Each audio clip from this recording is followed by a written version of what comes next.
सेनको gold Siddharth जी की one of the regularly recommended companies, उनसे आज कर रहे हैं हम बात। देश भर में ज्वेलरी का रिटेल कारोबार है। स्टोर्स की संख्या और रिटेलर्स के हिसाब से पूर्वी भारत की सबसे बड़ी ऑर्गेनाइज्ड ज्वेलर रिटेलर है ये कंपनी। 13 राज्यों में और करीब 100 शहरों में इनकी मौजूदगी है। पश्चिम बंगाल में करीब 60% से ज़्यादा इनके शोरूम्स हैं, तो वहाँ पर ज़्यादा फोकस है। ईस्टर्न इंडिया में ज़्यादा फोकस है, बट वैसे कई और स्टेट्स में भी इनका अच्छा खासा नेटवर्क है।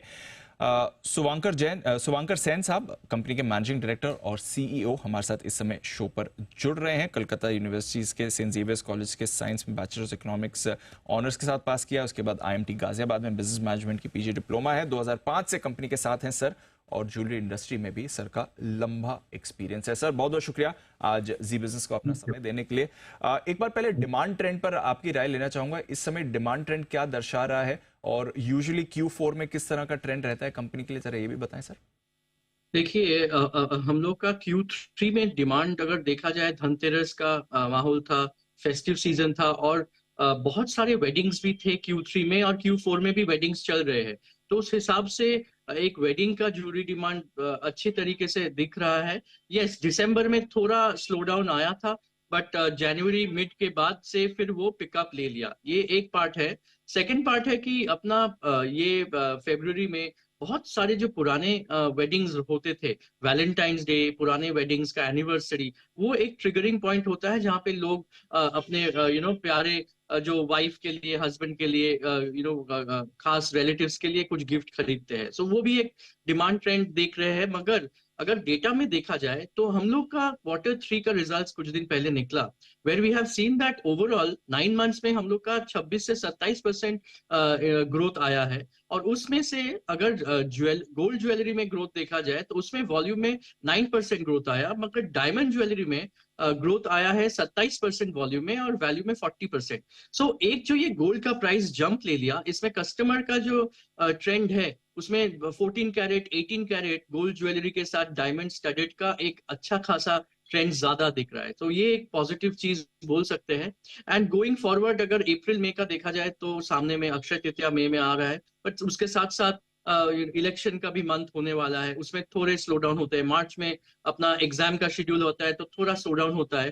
तो Q4 will be an average quarter, और फिर हम लोग सब as an industry next financial year का अप्रैल में जून के लिए पूरा तैयारी कर रहे हैं। सेम स्टोर सेल्स ग्रोथ भी फिर ठीक दिख रही है सर?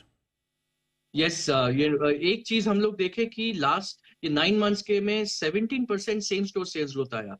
और उसका एक स्पेशल कारण है कि हम लोग अप्रैल में से गवर्नमेंट का जो इनिशिएटिव था हॉलमार्किंग मैंडेटरी करना, सो बहुत सारे कस्टमर्स हैं जो अपने पुराने ज्वेलरी लेके अपना नया ज्वेलरी HUID हॉलमार्क खरीद रहे हैं। तो वही चीज जो ड्राइव कर रहे हैं कि ओल्ड गोल्ड एक्सचेंज जो यूजुअली हम लोग के लिए 22% रहता था, वो 28% हो गया। So there has been a jump कि कस्टमर्स अपना पुराना सोना लेके आ रहा है और उसके अगेंस्ट में नया ज्वेलरी खरीद रहे हैं। तो हॉलमार्किंग का एक फायदा जरूर आपको मिल भी रहा है सर। आ, दो तीन चीजें और आपसे समझनी है, क्योंकि लास्ट रिजल्ट्स के बाद आपसे बात नहीं हो पाई थी। आपके रिजल्ट्स अच्छे थे, रेवेन्यू ग्रोथ 23% था, एबिटा ग्रोथ भी था, मुनाफा भी बढ़कर आया।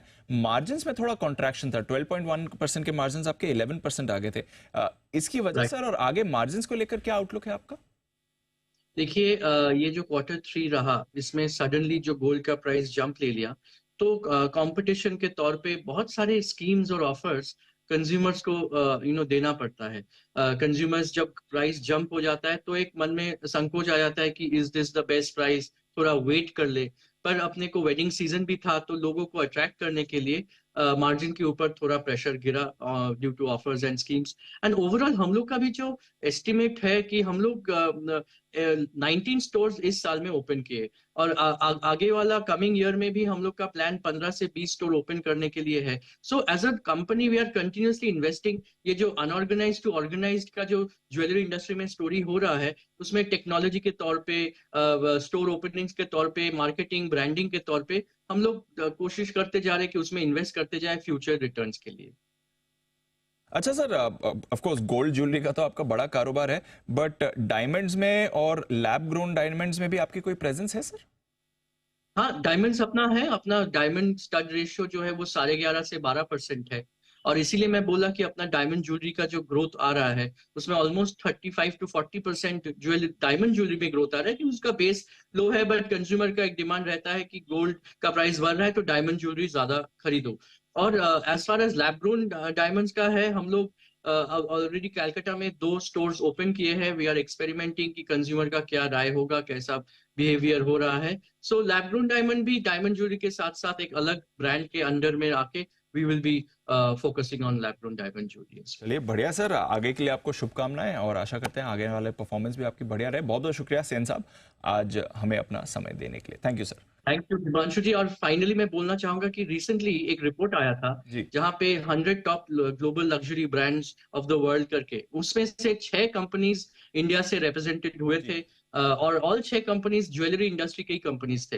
तो इंटरनेशनल ब्रांड्स के साथ एज एन इंडियन कंपनीज सब ज्वेलरी इंडस्ट्री से लोग थे, and it's a great pride for the industry की बीइंग कंसिडर्ड। सो हम लोग भी उस 6 कंपनीज में से थे। तो यही चीज है कि इंडिया के ऊपर जो एक्सपेक्टेशन है ऑल ओवर वर्ल्ड का कि ये ग्रोथ आने वाला है, यही सारे छोटे छोटे इवेंट से पता चलता है कि the future is bright for the country. Absolutely sir, और बहुत बहुत बधाई आपको और पूरी ज्वेलरी इंडस्ट्रीज को एक बढ़िया ब्रांड एसोसिएशन कर रहे हैं, क्वालिटी ब्रांड एसोसिएशन जो भारत के लिए भी कर रहे हैं और आपके प्रोडक्ट्स के लिए भी। बहुत बहुत शुक्रिया सर आज हमें थैंक वक्त देने के लिए।